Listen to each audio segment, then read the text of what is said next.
Hello,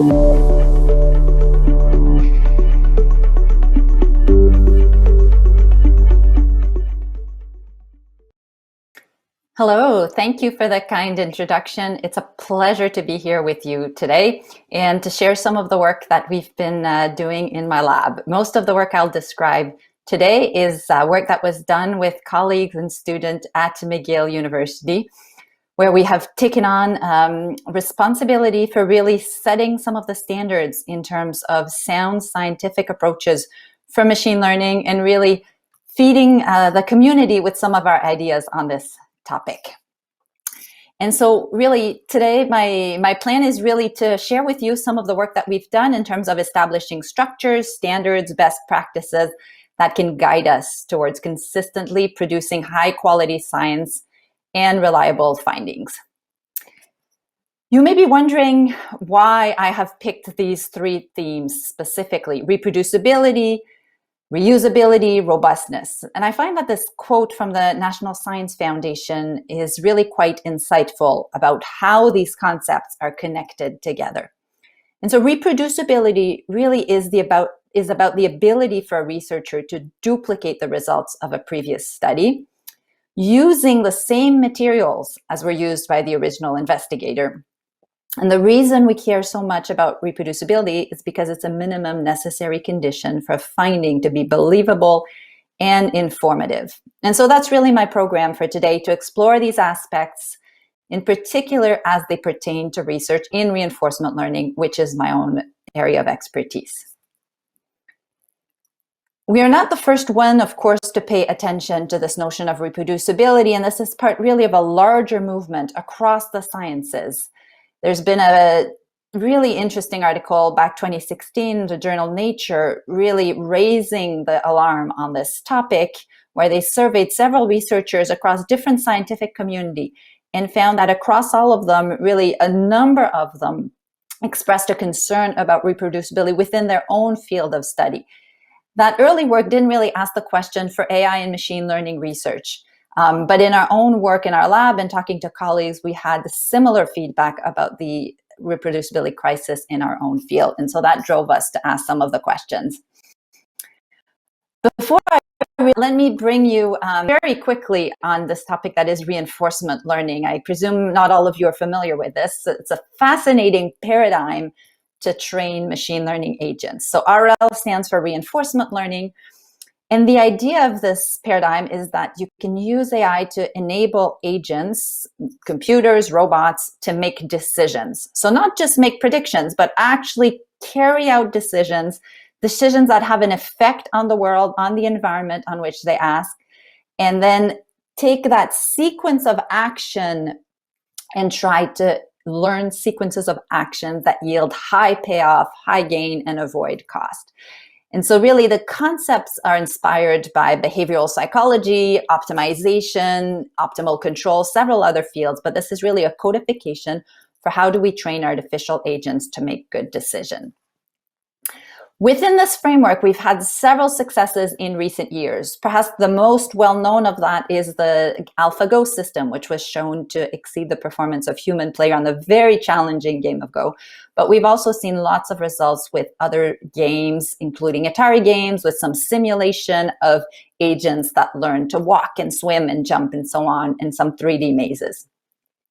But one of the challenges we face is to take this literature, which is mostly derived from games, and see how it might apply for real-world applications. If we do care about solving problems, whether it's in terms of controlling robots that can enable people with physical disabilities to move more fluidly in their environment, whether it's about managing energy markets and so on, how can we make sure that the successes that we see in simulation and in games actually translate to these other domains of real-world impact? In my own lab, I've had a multi-year project looking at whether we could use reinforcement learning to train the stimulation policy for a neurostimulation device for individuals with epilepsy. So in that context, the question we're asking is whether an agent can learn how to time precisely the delivery of the stimulation in a way that we can successfully abort a larger number of seizures and really minimize the amount of stimulation. And so in that case, as you can imagine, the conditions for training are significantly different compared to what we see in some of the papers that are published that use purely simulation environment. And really this notion of reproducibility, reusability, and how much we can trust the findings from the literature and carry them out to these safety critical applications becomes very, very important. And so to give you a bit of a taste of what the literature looks like in reinforcement learning here, this is a quick plot of the number of papers published in the field over the last 30 years or so. As you can see, a really sharp increase. We're seeing this across areas of machine learning, reinforcement learning being one of them. But we have literally 20,000 papers published in the last couple of years that deal with this topic. And so when it comes to trying to find the right solution for an application, such as a neurostimulation problem, we have a wide set of solutions to choose from. And really the question is, how do we take the best solution from the literature and try to apply it to our domain? And it's important to understand that most of that literature is concerning models that are games and simulation. In our own case, we have at least an animal model of epilepsy from which we can draw trajectories. But there's a large gap in terms of the size of the data set, in terms of how the data sets are collected. When you're dealing with simulation models, you can afford to explore all possible action sequences. When you're dealing with an animal model, you have to be a little bit more constrained in terms of the policy, how the data is collected. Estimating the policy that you want to deploy requires running it on the real system. You can't play with a holdout test set. So there's a lot of challenges that make this quite difficult. And of course, down the line, what we want to do is to find the best solution possible in terms of a real world system and be able to improve the quality of life and health of patients. And so some of the algorithms that we've been looking at in this case are the family that we call policy gradient algorithms. So these family of algorithms really draw on the most recent results in neural network, and they train a large neural network to essentially predict the right action to take, condition on a particular state. So the state is the summary of the information in the system so far, and we're training this neural net to learn a policy to pick the best actions. And so there's several algorithms that fall in this family. I've listed 4 of them here that are particularly frequently used in the literature. The details of these isn't so important. Really, what's important is kind of to understand the class of systems that we're considering and how we're going to compare the different options towards an eye to solving real-world problems. So we did a lot of experiment in our own lab with these algorithms to try to determine which might be the most promising one. Most of these were first trying to, of course, reproduce the results from the literature. So we looked at the 4 algorithms and we applied them to the standard Majoko task domain. In that case, you have these little agents, very low dimensional control agents, and you're trying to train them to walk or jump or swim in a coherent way. And what we found is that some of the algorithms perform best on some cases, whereas others perform best on other cases. So on the cheetah environment, the red algorithm performed particularly well, but on the hopper environment, the red algorithm was actually quite poor.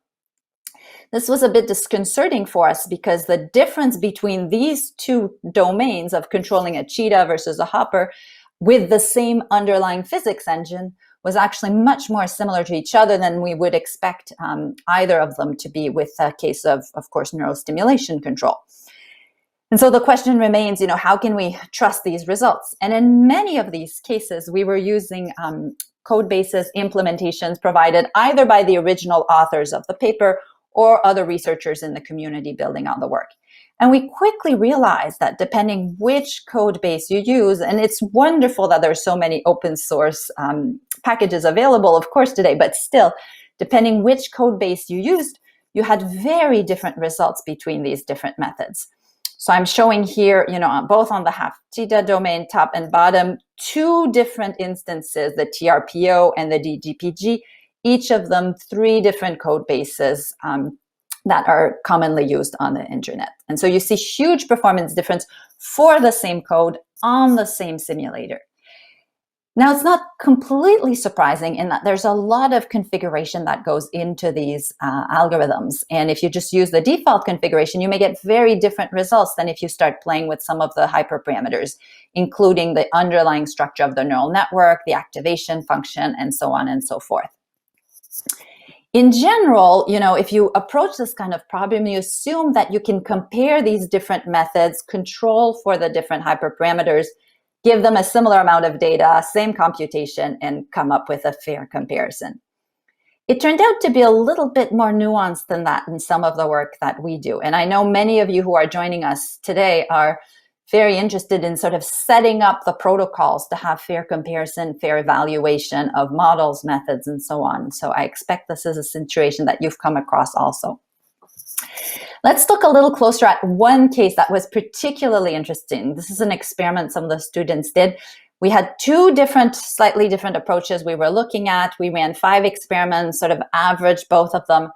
What was particularly interesting in this case, it was the same code on the same domain with the same hyperparameter configuration. And in that case, really, it seemed like there's statistical differences between the two, but in fact, this is really due to the very, very high variance between the different runs that is quite typical of reinforcement learning. And depending by luck of the draw, which random seed ends up in each experiment, you can actually have results that seem more significant than they should be. And in this case, we had done only 5 runs because that's quite consistent with the literature. If we look at the number of trials that people are typically running, because these simulations are quite expensive, they tend to be quite small. And furthermore, there's some tendency in the community, to report the positive trials more systematically than the overall set of trials. And of course, when you do that, you get not only a positive bias in your mean estimation, but you also get the appearance of much smaller variance. And so the important point here is really that in these cases, reproducibility is of course very important, but not necessarily enough in some of these cases. And so we have to be very mindful when we set up these experiments, we set up the evaluation protocol to consider how we're going to draw robust conclusions from these results. Consider the fact that different methods have distinct set of hyperparameters, different sensitivities to these. Figuring out which method is best can often depend on a number of variables, including the amount of data and computation that is available.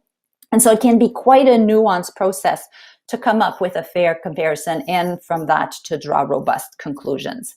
And just to give you a quick taste of the applying deep learning methods, the sources of experimental variation are actually very, very large. And there hasn't been a systematic approach in the community to document this very thoroughly and systematically for all experiments.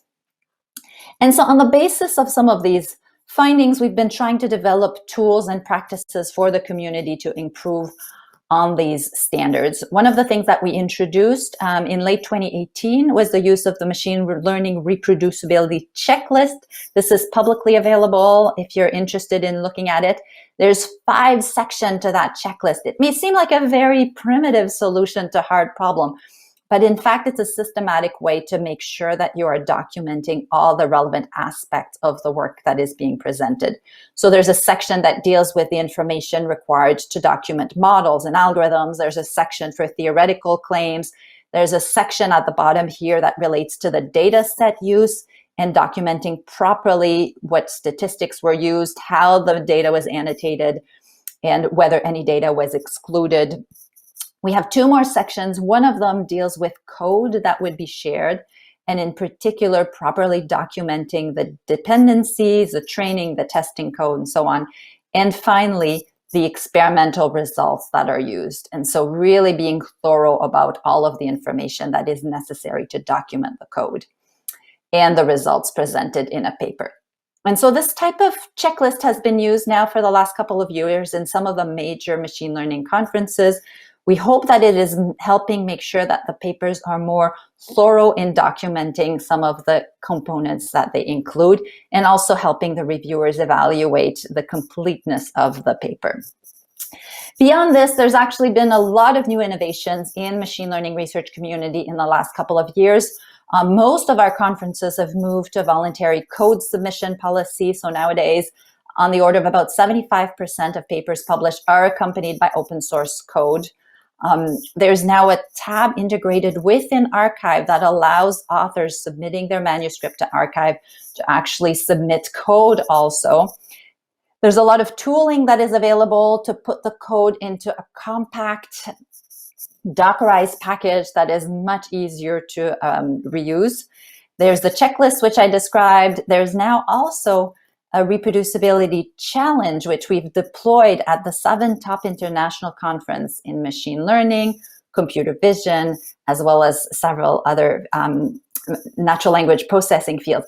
And the goal of this reproducibility challenge is to invite members of the community at large to reproduce a paper that's been accepted at one of these major conferences. And so in that case, if there's any, university professors, lecturers joining us today who are looking for a final course project for their course in data science, I think this can make a very nice project. And also, we have a process for submitting these reports, and annually we select the best of these reports and publish a journal issue in the journal Rescience that contains a set of top quality reproducibility reports. Really, the intent here is to make sure that we have a culture of solid reproducibility and that we have a culture of solid scientific results. For those of you who are interested in learning more about some of this work, we have a paper on arXiv that describes the machine learning research program in reproducibility, shares some of our findings. I think you're welcome to use some of these ideas if you're interested in your own communities. And we welcome feedback on these questions from anyone who's also interested in these questions. Finally, before I conclude, I really want to emphasize an important message, and it's the following one. I think it's really crucial that as researchers, as practitioners of this field, we really commit to the idea that science is a collective institution, that our goal here is really to understand and to explain.